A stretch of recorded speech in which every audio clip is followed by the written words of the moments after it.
कप्तान कप्तान खैरी वाले भैया हमारे, ये 100 रुपया तुम्हारे लिए स्पेशली ना। बाएं साइड देखो इधर यार, दहिना बाया नहीं जानती क्या?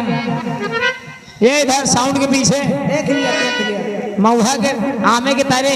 अच्छा 100 रुपया तुम्हारे लिए और 20 रुपया हमारे लिए। कप्तान खैरी वाली निवासी गाने की फरमाइश, जान हो मेरी जान, पैसा लेके आ रहा हूँ, चालू हो जाए।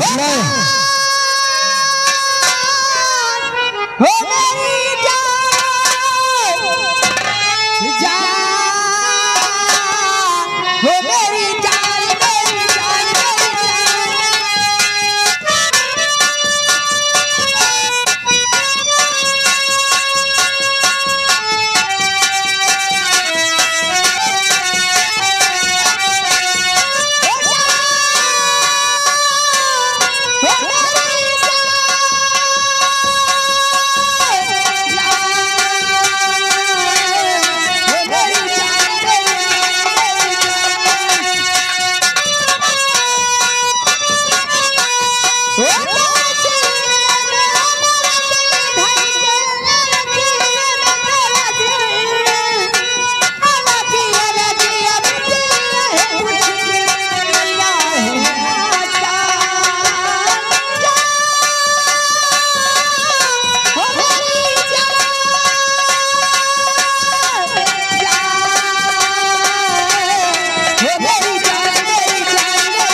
हमारे भैया तितिन खैरी के रहने वाले शौकीन रोड में मैडम जी 50 रुपया आपके लिए कलाम बंद स्पेशल।